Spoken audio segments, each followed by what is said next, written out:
그때 에르도안 대통령의 경호원들이 너 이 새끼 너 여기 어떻게 들어왔어? 네. 나 한국인이야. 네.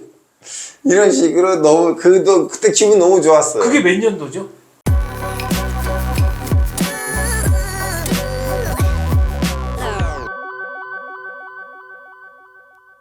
그리고 서울대 대학원 네. 정치외교과로 갔다. 네. 네. 거기 들어갔고 거기서 이제 2년 공부했지만 이제 졸업을 못해 수료를 했지만 졸업을 못했지만 아직 논문을 못 낸 거죠. 논문 다음에 냈죠. 네. 왜냐하면 그 대학원에 다닐 때 기자로 이제 지직이 됐어요.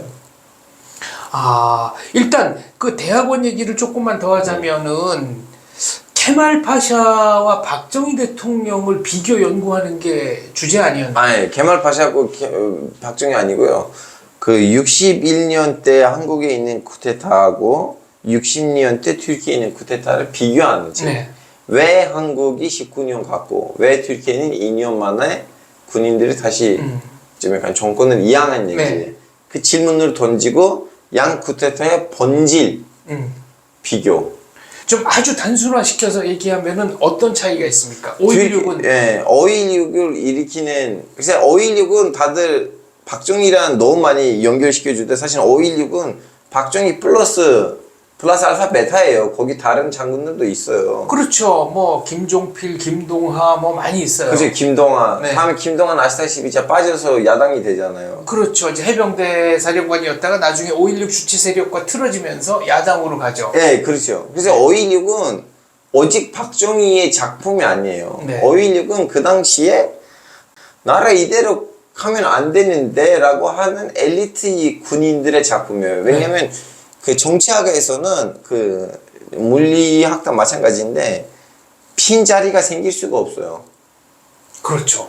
그러다 보니까 지금 이제 대한민국 정부가 수립이 됐는데 제일 많이 유학해가지고 교육을 받은 집단의 군인들이었어요. 미국이 자꾸 군인들을 데리고 미국을 데리고 네, 장교들 위탁 교육 시켜서 뭐 6개월짜리, 1년짜리 네. 교육을 시켰으니까 그 당시에 박정희도 6개월 동안 갔어요. 네, 미국에. 포병 장교 네. 할 때. 그래서 그 외교부 당신 외무부죠. 외무부 직원보다 군인들 유학 비율이 더 높았어요. 네, 그래서 그 어떤 현상을 일으키면 이제 공무원들이 발표를 하거든요. 우리 이렇게 해야 되는 이렇게 해야 되는. 그러니까 가끔씩 그 자리에 군인들도 있어요. 왜냐면 국가 회의니까. 군인들 보기에는 그 장교들 보기에는 야 발표에 이딴 일을 하냐? 쟤 공부한 사람 맞아? 그렇죠. 그래서 군인들 보기에는 그 당시에는 국가 공무원들은 무식해요. 미국식 합리주의가 아니라 좀 전근대적인 그 네. 동양적 사상과 의사소통 방식에 익숙한 네. 그런. 그래서 제가 집단으로 이런 봤죠. 말 하면 일각에서는 알파고는 5.16을 미화시킨다고 했는데 저 네. 미화시킨 거 아니고 그 이유를 설명한 거예요. 그 미화하든 말든 간에 그 미화시킨 거 아니고 사실이 이렇다. 에이, 왜 일어났어요? 결론적으로 일어났잖아요. 그럼 네. 왜 일어났어요? 일어나는 이유는 그 당시에 있는 군인들의 교육률이 그 당시에 있는 고위급 관료들의 교육률보다는 높았고 군인들 보기에는 이 사람들을 무식해요. 그래서 이 사람들이 나라를 관리하면 이 나라가 북한한테 먹힐 것 같아요. 그리고 경제적인 성장도 못할 거고 후퇴될 수밖에 없어요. 왜냐면 이 사람들 교육 못 받았어요. 근데 군인들 보기에는 야 우리 애들 다 교육을 잘 받았어요. 근데 우리는 이제 군인이니까 그냥 니네들 국방만 해라. 그래서 군인들 사이에는 이미 그 얘기 돌고 있었어요. 그렇죠. 나라가 제대로 되려면은 군이 일어서야 한다. 그러다 보니까 그러다가 박정희는 이제 거기서 이제 나이가 좀 많고 그리고 그런 젊은 군인들의 말을 들을 만한 좀 약간 형님 같은 또 이미지도 있고 그러다가 이제 5.16이 형성되고 터진 거예요. 하여튼 이제 그러다 보니까 무슨 현상이 생기냐면 한국에 있는 60년대 군사 정변의 세력이 현재 존재하고 있는 그 어느 정치 세력이라는 데 연결이 돼 있지 않았기 때문에 정권을 잡고 난 다음에는 끌고 갔죠. 근데 튀르키예에 있는 군사정변을 일으키는 군인들은 그 당시에 존재하고 있는 인민공화당이라는 정당이랑 연결돼 있었어요. 정권을 잡았지만 자꾸 그 정당의 눈치를 볼 수밖에 없어요. 그래서 2년 만에는 이제 물려나갔죠. 그래서 이제 내 논문의 결과가 뭐냐면 한 나라에서 쿠데타가 일어나면 그 쿠데타에 있는 세력을 봐야 돼요. 현재 존재하고 있는 그 어느 정당이나 정치 세력이란 연결돼 있으면 그 군사 정부는 오래 가진 않을 거예요. 2년, 3년 만에는 다시 민정이양을 할 수밖에 없을 거고. 근데 군사 정변을 일으키는 세력이 기존에 있는 그 어느 정치 세력이랑 연결이 되지 않은 상황이라면 그 군사 정변은 오래 갈 거다.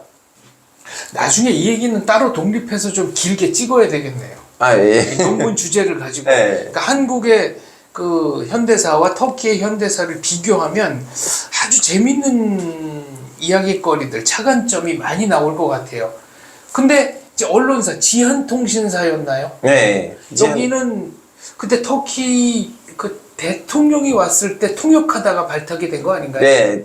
이제 대통령이 2010년에 왔을 때 제가 그때는 대학원생이었고 네, 그때 대통령 아블라 귤 네. 에르도안은 국무총리였어요. 네. 자, 그때 이제 취직을 했어요. 취직하고 난 다음에 근데 어떻게 발탁이 된 겁니까? 누구 통역을 한 거예요? 대통령 통역? 대통령의 동력을 문화원 원장님이 하셨고 네. 저는 대통령이랑 같이 오는 기자들의 동력을 맡았어요.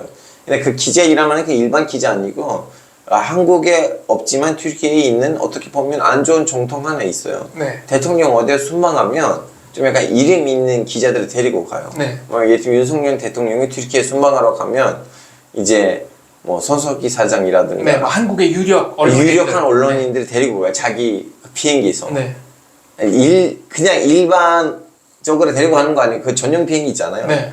전용 비행기에 실어서 같이 이렇게 테이블 해서 수행단 일원으로. 그래서 이렇게 테이블에다가 네. 우리 지금 튀르키예 갈 건데 이렇게 하지 니네들 좀 추천 거. 이건 좀 약간 언론을 어떻게 보면 좀 약간 뭐 길들인다 아니면은 뭐 그 친밀도를 높인다 예. 등등. 네. 하여튼 좀 약간 네. 호불호예요. 네. 그래서 이제 어떤 면으로 볼 수도 있는 네. 그런 거 있네요. 그래서 그 유력한 언론인들의 통역을 제가 맡았어요. 근데 누가 추천을 해준 겁니까? 주장한 거 아니고 그분들이 이제 며칠 동안 저랑 같이 시간을 보내면서 야 우리도 특파원이 필요했었어요. 너 우리 회사 올래? 왜냐면 우리 한국에다가 특파원 보내려면 너무 힘들어. 사람이 네. 없어. 너 해. 저도 괜찮아요 하고 그 제안을 하는 회사들 중에서 나름 좀 이렇게 유명한 회사로 오케이 했어요. 지한통신사. 지한통신사에. 네.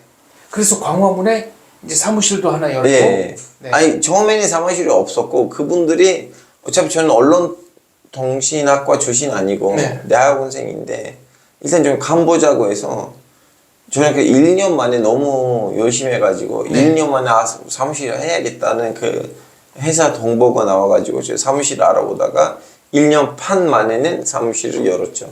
지한통신사 입장에서도 특파원 파견하고 집어넣어주고 뭐 이러는 것보다 알파고 신하 씨를 현지에서 채용해서 활용하는 네. 것이 훨씬 더 효율이 높을 이제 텐데요. 그 회사 본사에서 보내면 적응이 어려워요. 그렇죠. 30대를 넘은 사람이 한국에서 적응하기 어려울 거고 더군다나 이제 자식하고 네. 부인까지 있다면 더 어려울 거예요. 그래서 차라리 거기에다가 정착하는 사람을 근데 문제가 뭐냐면 그 당시에는 정치외교학과를 공부한 애가 없었어요. 네. 한국에.